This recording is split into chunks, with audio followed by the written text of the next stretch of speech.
Yuk, assalamualaikum warahmatullahi wabarakatuh. Balik lagi bersama gua Laude Muhammad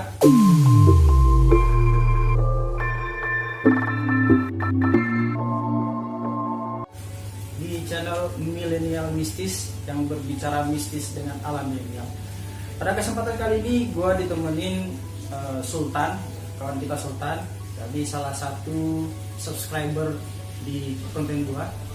Dia penasaran dengan pusaka yang gua review sebelumnya, maka saya mengundang dia untuk hadir di sini karena penasaran.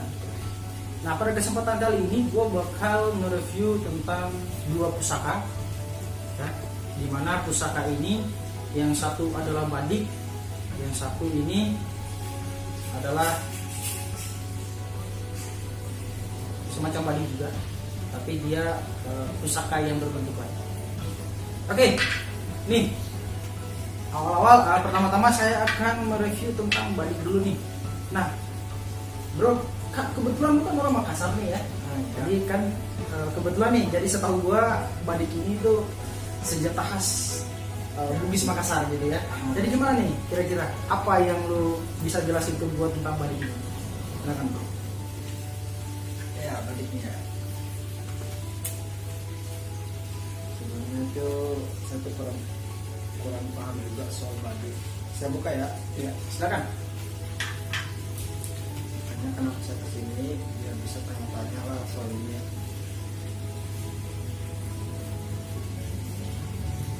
Ya, kata orang soal itu badik itu kejangan pemuda di sana lah, bukan laki-laki sejati kalau nggak gitu ya. Jadi orang Bugis Makassar itu identik dengan badik. Iya. Tapi begini, bro, gua kan sebelumnya ini sudah mencoba untuk merasakannya. Ini bukan badik biasa, bro. Iya, ini bukan badik biasa. Ini badik yang di dalamnya ada kodamnya, yang mendiami badik ini. Apakah lu bisa ngerasain bahwa ini punya kodam tersendiri sebagai putra Bugis Makassar? Gimana, bro? Kalau soal itu saya punya mampu berpikir. Mungkin bisa dilihatin kepada pemirsa dulu, agak deketin aja tentunya. Jangan dilihat. Mungkin pemirsa juga penasaran kira-kira bentuk badik itu seperti apa. Dia punya corak tersendiri. Dulu tuh kalau orang bikin badik harus sesuai dia.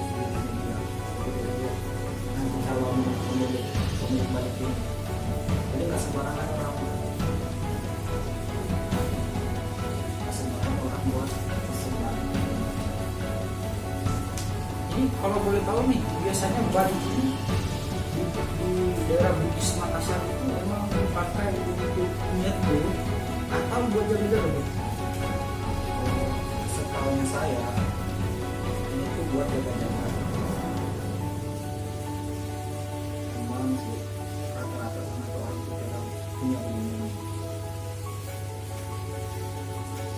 Buat jaga-jaga aja, kalau kan hati orang kan nggak tahu orang itu mau niat baik atau dia ke kita. Kan orang suka kayak begini. Oke nih, gue kan sempat punya beberapa informasi juga tentang tanah Sulawesi ya, khususnya Bugis Makassar itu. Ini mungkin yang bakal gue sampaikan juga sama pemirsa. Jadi di tanah Sulawesi itu dibandingkan dengan Jawa ada sedikit perbedaan kultur dengan hal-hal yang berbau mistis, apalagi tentang ilmu-ilmu goib. Jadi pemirsa, di tanah Sulawesi itu ada satu seperti identitas itu, bukan identitas ya, tapi semacam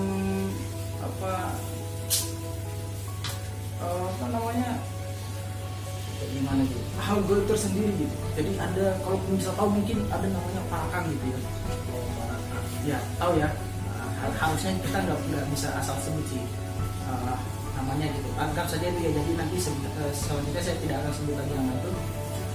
Jadi dia itu sebetulnya adalah manusia. Jadi dari pagi sampai sore hari itu dia adalah manusia, bro. Ya kan? Ketika malam hari dia akan berubah bentuk menjadi dari seekor binatang untuk mencari makan. Tapi sebetulnya makanan itu adalah tumbal. Nah, maksud gue dapat informasi dari beberapa juga orang-orang Sulawesi. Jadi dia itu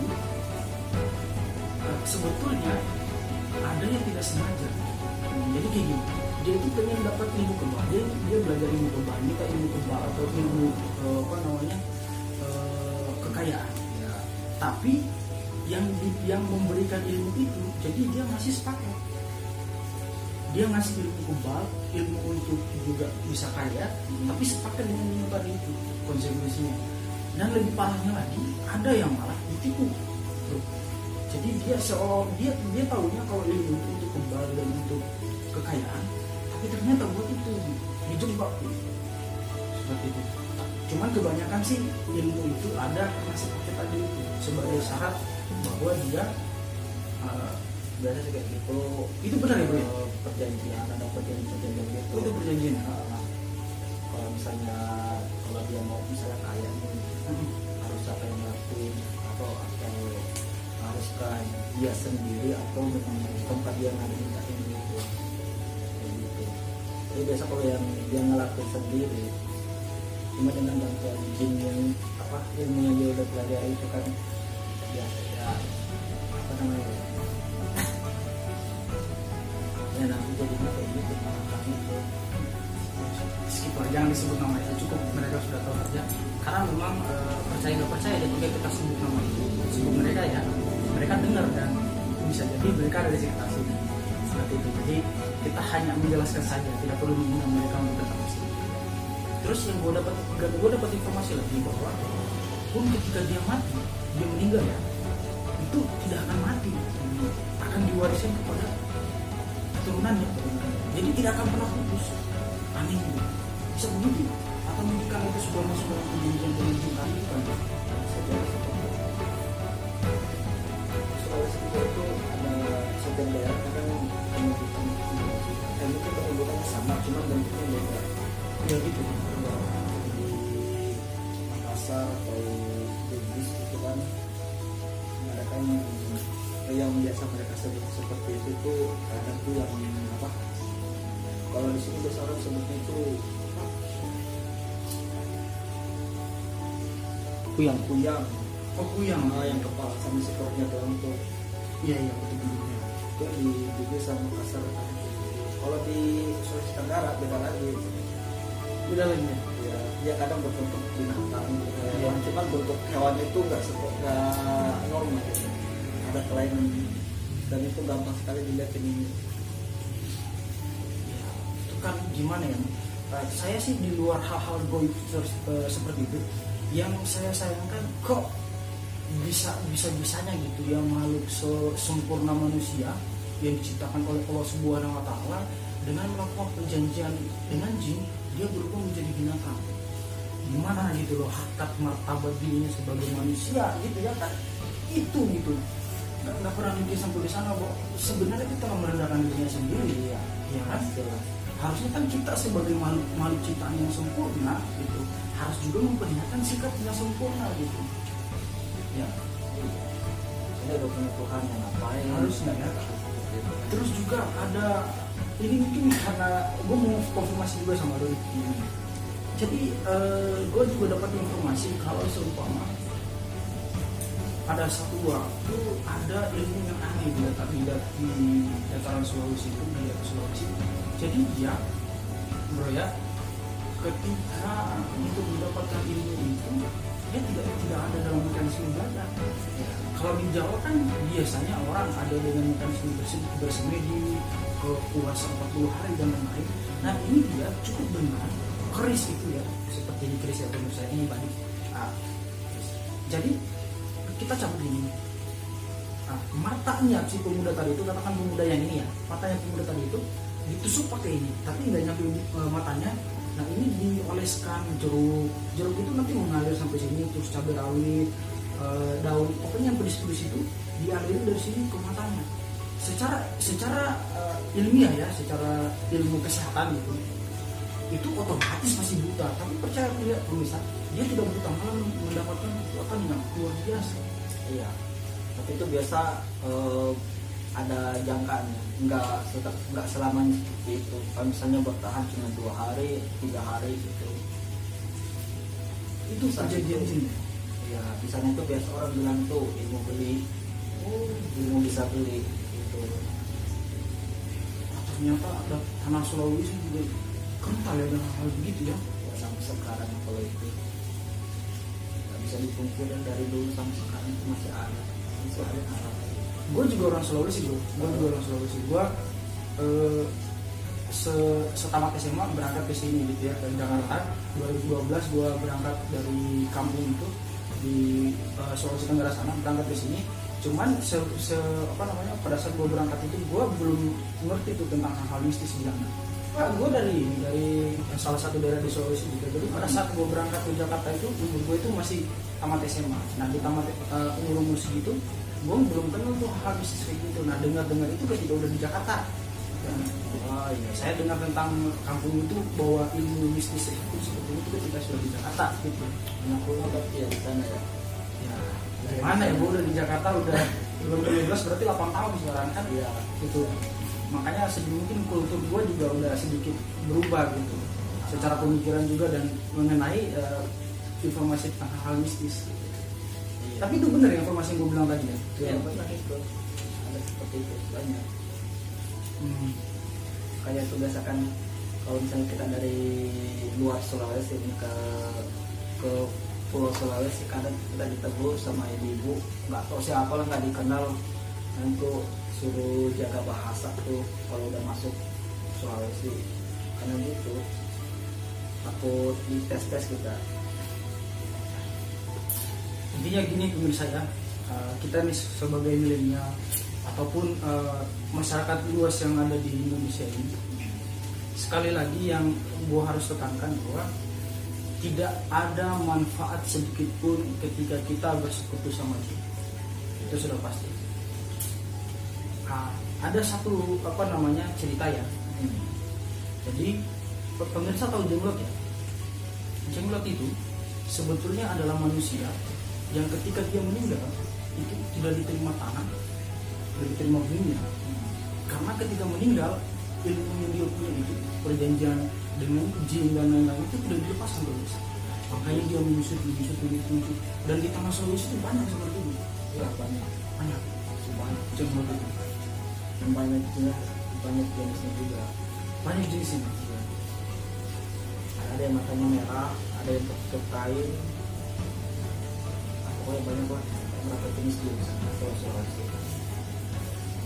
Saya pikir jenglot itu hanya di dataran Jawa, ternyata Sulawesi juga ada ya. Sulawesi, contoh saya di Sulawesi apa kayak gitu.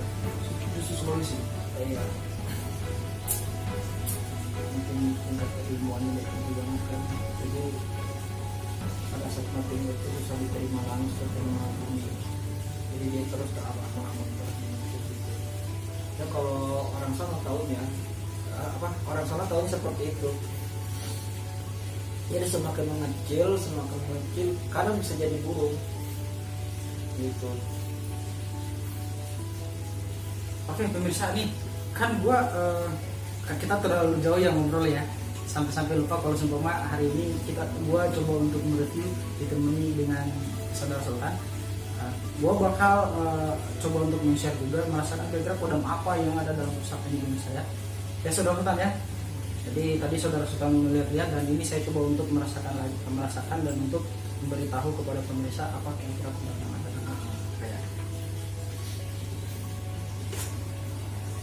Ya, guyon lo pemirsa. Jangan ditiru ya.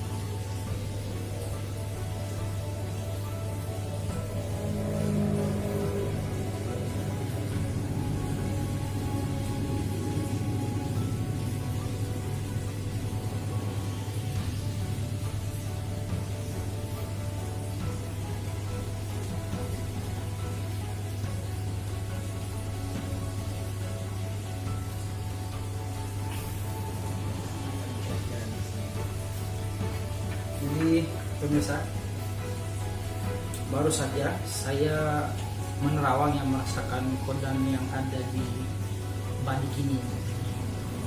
Ini tenaganya sangat besar ternyata pemirsa. Ini tenaganya sangat besar. Sepertinya memang disengaja ya, dibuat untuk diisi. Benar yang kelihatan sih seperti Ini silakan dilihat. Ini sekilas saja pemirsa, bentuknya itu sudah jahat sekali bentuknya. Ini jahat bentuknya. Bentuknya jahat. Dan dipakai untuk niat yang tidak bagus juga. Tapi kalau semua berdasarkan informasi dari saudara Sultan tadi, Mas Sultan, dipakai untuk jaga-jaga ya kayak tadi ya. Cuman bagi saya, kalau sudah ada pusaka seperti ini bukan lagi jaga-jaga Mas Sultan. Ini sudah niat jelek ini. tergantung pemiliknya siapa.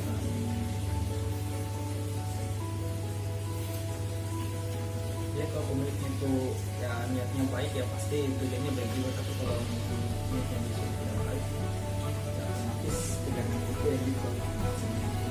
Oke, mungkin pemirsa cukup ya, karena hari ini saya hanya mereview tentang Badik yang dari tanah Sulak Makassar, Bugis Makassar. Badik dari Bugis Makassar, kebetulan ada orang Bugis Makassar langsung di pemirsa yang hadir hari ini. Dia salah satu subscriber di konten saya, menanyakan langsung kepada saya untuk bertemu, melihat langsung sebetulnya pusaka-pusaka ini seperti apa di tanah Makassar. Nah kebetulan ada pusaka yang dari kampung halaman itu pemirsa. Gimana? Rasa penasarannya udah terobati?